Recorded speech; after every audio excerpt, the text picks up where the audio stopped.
আজকের রেসিপি চলে এসেছি পাঞ্জাবি চিকেন। তার মধ্যেও আমরা যেগুলো দেব সেগুলো কেটে নিয়েছি।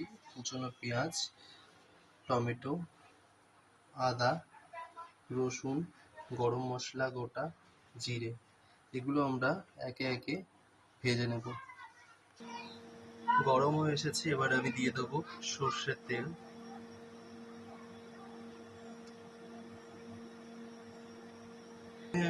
প্রথমে আমি দিয়ে দিচ্ছি গোটা গরম মশলা,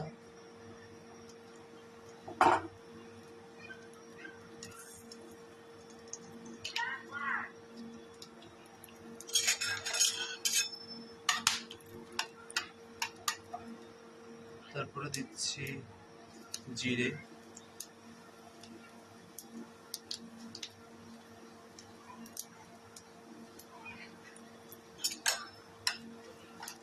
একটু লাল লাল হয়ে আসলে তার মধ্যে দিয়ে দেবো কুচানো পেঁয়াজ। দিয়ে দিচ্ছি কুচনো পেঁয়াজ।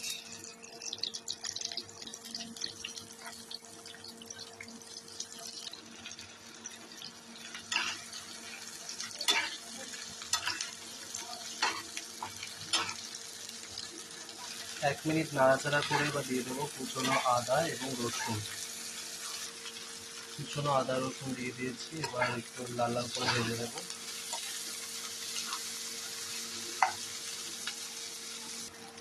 ভাজা ভাজা হয়ে গেছে, এবার নামিয়ে আমি মিক্সিতে দিয়ে দেবো। চিকেনটা আধ ঘন্টা ম্যারিনেট করে রেখেছি, পোস্ত কাজু বেটে রেখেছি, টমেটো বেটে রেখেছি। এবার আমি একটি কড়াই চাপিয়ে নেব। তাতে কড়াইটি ভালো গরম হয়ে গেলে পরিমাণ মতো সর্ষের তেল দিয়ে দেবো।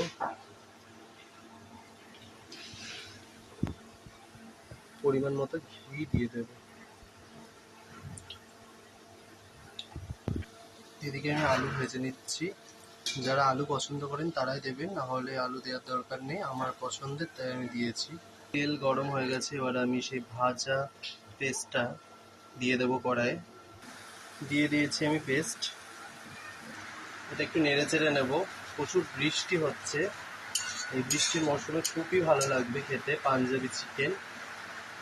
একটু ভাজা ভাজা হয়ে এসছে, এবার আমি দিয়ে দেবো টমেটো পেস্ট। মশলাটা কষছে হালকা, তারপরে আমরা দিয়ে দেবো হলুদ গুঁড়ো, লঙ্কা গুঁড়ো, গরম মশলা গুঁড়ো। দিয়ে দিচ্ছি হলুদ গুঁড়ো,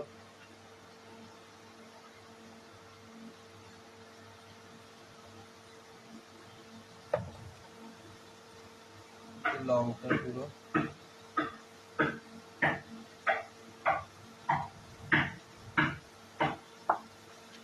গরম মশলা গুঁড়ো।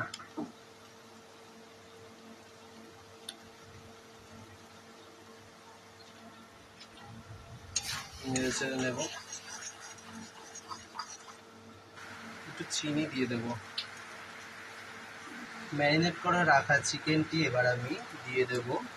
আমার এই মশলা কষে এসেছে, একটু তেলের মতো ভেসে উঠলে তবেই চিকেনটা দেবে। চিকেন দিয়ে দিয়েছি, এবার একটু নাড়াচাড়া করে 10 মিনিট ঢেকে রাখবো।